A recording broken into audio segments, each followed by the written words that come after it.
पिछले दिन धर्मशाला विजिलेंस ने एक केस रजिस्टर किया हुआ है। ये संजीव कुमार हैं जो सिविल सप्लाई कॉरपोरेशन देहरा के जो मेन डिपो रहता होगा उसके इंचार्ज हैं ये। तो इनके विरुद्ध केस दर्ज किया गया।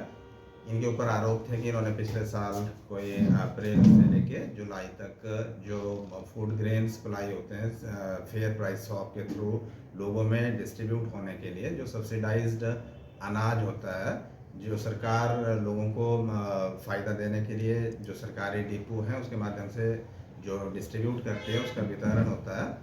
तो वो जो खाद्यान्न थे, इन्होंने लगभग 1500 जो क्विंटल के खाद्यान्न थे उनको बजाय जो फेयर प्राइस शॉप्स थी उनको भेजने के इन्होंने इसको शायद बाज़ार में बेच दिया होगा।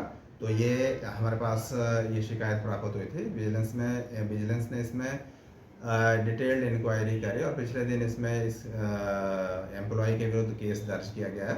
तो विभाग भी इसमें अपने स्तर पर कार्रवाई कर रहा होगा। तो बाकी चीज़ें इसमें इन्वेस्टिगेशन में देखी जाएंगी कि ये कितना टोटल इसने लोगों को लॉस पहुंचाया, सरकार को लॉस पहुंचाया। तो इसमें डिटेल्ड इन्वेस्टिगेशन जारी है।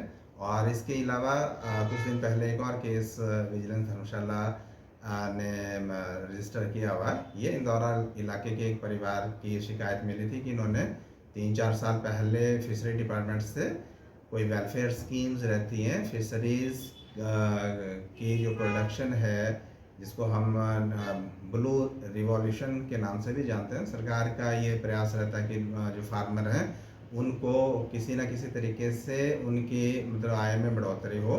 तो फिशरी डिपार्टमेंट की तरफ से भी ऐसी कई जो वेलफेयर ओरिएंटेड स्कीम्स रहती हैं तो उनका फ़ायदा किसानों को पहुंचे। तो इन लोगों ने उसमें सब्सिडी का जो अमाउंट लिया था उसको उस उद्देश्य के लिए उसका इस्तेमाल नहीं किया था जिसके लिए होना चाहिए था।